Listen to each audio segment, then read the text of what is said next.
In the gospel, Jesus says, "Come after me." Another way of translating that would be Jesus saying, "Come follow me." And I believe Jesus is saying that not just to the disciples, but he's saying that to each one of us.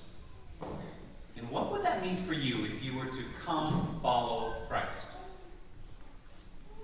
Well, many times when we think of following him, it's like, well, I'll just kind of worship him or act like him. But it's more than that. It's really opening ourselves up to something we don't know the end result, like the disciples. Well, we'll follow, but we don't really know what we're getting into. So again, it's doing the right thing or acting in a way. And also it means opening ourselves up to something greater. Not just, well, I'm going to focus on my own needs or get through my own tasks, but it's really saying I want to be broadened to what God wants for me. We would call this a calling from God. Now, there's a writer, his name is Frederick Buechner. He says, the place God calls you is the place where your deep gladness and the world's deep hunger meet.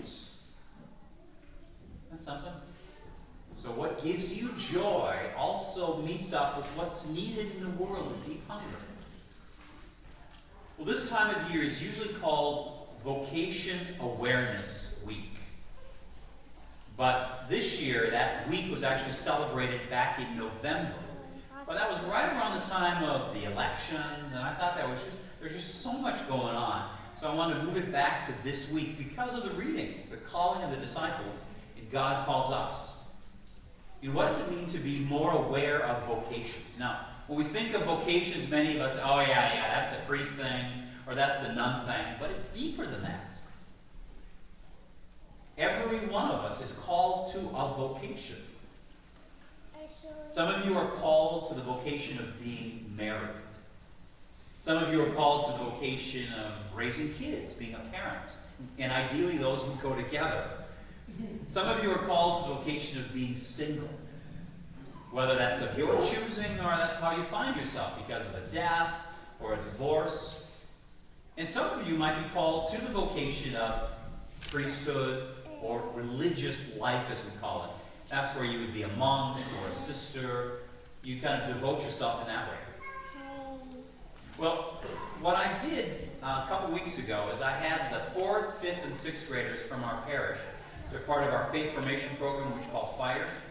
I had them tell their teachers questions for me to answer about vocations, specifically about what does it mean to be a priest. So I'd like to address some of the questions that 4th, 5th, and 6th graders from our parish came up with.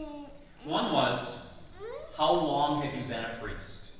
I've been a priest for 33 years. Another one, is this your full-time job? Yes. Even though my brothers always say, well, it must be nice just working 1 day a week. Yeah. No, this is what I do. This is my ministry. It's not just a job, but it is a ministry. Another question, why do you live in the church? Well, I don't live here. I'm here a lot. But actually, I live in that house right across the parking lot. There's a great house. We call it the parish house or the rectory. And actually, you all own the house. And I just live there. It's not my house. I'm just staying there. Another question. Do you ever get tired of being a priest? I'd say no. I love what I do. But I also try to take care of myself. As I mentioned last week, I always strive every day to get good exercise, good prayer, good sleep. I can pretty well handle anything. But also, Mondays are my day off. So I often try to get away on that day, just to kind of, just clear myself and just relax. But I'm always on call. So if you ever have an emergency, you can always call the parish number, and there's a button you push. I think it's 3, and that'll always reach my cell phone. So I'm always available for emergencies. But I don't get tired because of the good people I get to serve. I love this parish. I love the parish I had before this, the one before that. I've been blessed with many good people, so I love it. Another question, when did you become a priest? And when do you plan to stop? Not sure if they want me to stop right away or what they're thinking there. So I was ordained back in 1983 in May. And become a priest is 4 years after college. So it's a master's degree. Similar to what a lawyer would get or a doctor type of thing.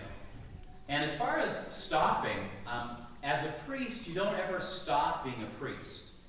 So you can retire from active duty, but you know, like, oh, Father Ed comes here to help me once in a while, or next weekend Father Bill, boss, is going to come. So they are priests, but they're retired from running a parish. But they still help out with baptisms and weddings and masses and stuff. So ideally, what I would like to do is stay here long enough that I retire here. We do something where I'm still here with all of you. But I never stop becoming a priest, so you can still do all the functions, even if you're in a nursing home or wheelchair. We're a priest forever, as they say. Another question. Do you ever get stage fright during a homily? You know, I don't. As you notice, I almost always have a copy of my homily here. And then if I forget something, I'll bring it out. But typically I'll have a copy and I will use this if I've got questions like today or if there's a quote I want to get just right. But what I do with my homily is that I'm always thinking about it weeks ahead. So like right now, I'm thinking of what I'm going to say for the middle and end of February, those homilies. And then what happens, I'll actually sit down on Friday and type them out. And then I'll always have a copy, and we put copies in the kiosk. You can always take one before Mass if you want to read it, especially if you have trouble hearing. We also have the homilies online. So you go to our parish website, or you can use our parish phone app. That's brand new, so you can always watch the homily. So we actually, as Jenny's doing right now, we record the homily. So if you miss, you can watch the homily. It's not the same as going to church, but we still want to keep you connected. And then what I try to do is I memorize my homily, because I always think if I can't remember it, how can you remember it? And many times I usually bring a visual aid or something, because I'm a visual learner, and sometimes I'll remember better if I see something, so we try to do it. Every priest there, every deacon, they have a style, different style, but that's what I do. But I usually don't get frightened up here at all. As you know, I love to talk, so it's not a problem. Another question. Do you have any kids or a wife? Question with that. Did you ever have a girlfriend before becoming a priest? So I do not have any kids. I do not have a wife. As a priest or as a religious person, a nun or brother, we take a vow of celibacy. What that means is not just being single, but it means that God is my primary partner or my spouse. God is my go-to. Just it should be for everybody. But it's not that I feel alone, because I just feel so blessed with this presence of God. I feel so connected and filled up with this relationship of God. Now, the other question, I dated in high school and college, but I had a serious girlfriend before I became a priest, or excuse me, before I was in the seminary. There's a whole story there that someday I'll share with you. Do you go to church when you're not preaching? Yes. Like starting tomorrow, I'm going to be gone on retreat and then vacation. I'll be gone a week and a half. So during that time, I will go to a church to get nourished. Now, I have the luxury, like I could do Mass myself. Like when we go canoeing up in the Boundary Waters, we bring all the Mass stuff and we do Mass up on a rock next to the lake. But I think it's important for every one of us to know the presence of going to the Mass. To Mass every week. It feels different. You know, many times when people have a bad week or things are falling apart, I'll say, well, did you go to church? Because there's a connectedness. Now, I tell people, do not go to church because of the priest. Or do not leave a church because of the priest. Or don't go to a church because of the music. As you know, we've got a great music program here. And don't leave a church because of the music, but you go because of Christ. You go because of that presence of Christ. Not the priest or the music or anything. Those are fine.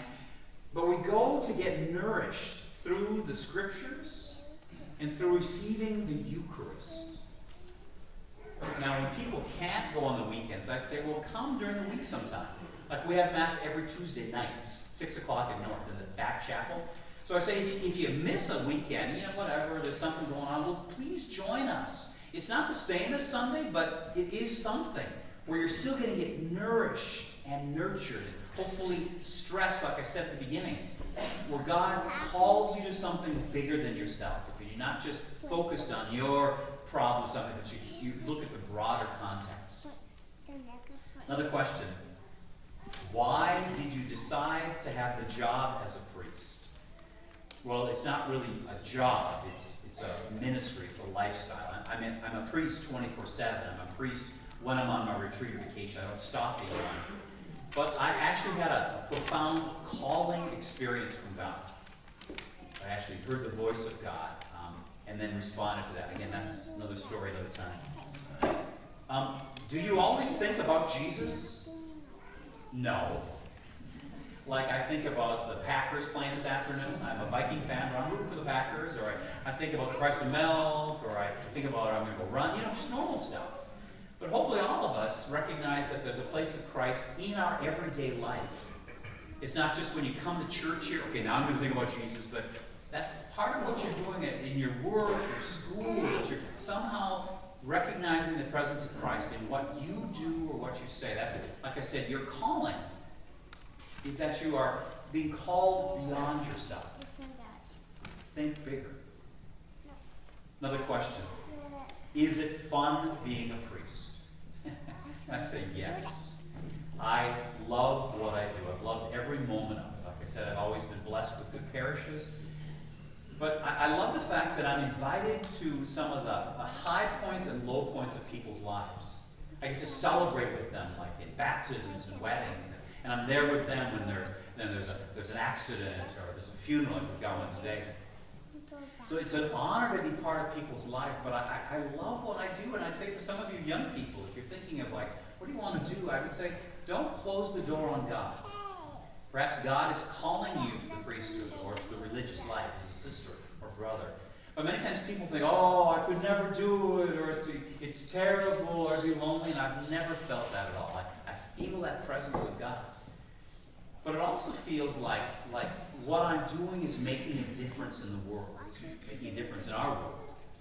And I think that's one of the keys of whatever calling you have. Listen to this quote. It's actually, it's been attributed to Chief Seattle and Winston Churchill, but I think it's from that famous author, Anonymous, who has written a lot. As a joke. Get it? Anonymous. The quote goes, "A task without a vision is just a job. A vision without a task is just a dream. But a vision with a task can change the world." And I think that's what all of us are called to do, to make a difference. As you know, we had the inauguration this past week. And already people are arguing with each other and going on about this stuff. And you're missing the point. Because we are not called to put all our hope in one person or one party or one group. We are called to make a difference. And I think it's a cop-out if you say, like, well, that person should do this more, or she should stop doing it. No. You step up. If you see a need or there's a problem, you step up. That's your calling. It's not somebody else. If there's something you'd like to change, well, you start with yourself and your attitudes. This past week, I was down visiting my spiritual director. He works out of what's called The Retreat. It's down in Wayzata. The place is called The Retreat. And in the back, there's this walkway with these different benches on them. And on one of the benches was carved this saying. It was profound. The question, the saying said, "And did you get what you want from this life, even so?" And the answer said, "I did." Then it said, "And what did you want?" And then it said, "To call myself beloved, and to feel myself beloved on this earth." I think that's what Jesus wants from us when he says, "Come follow me."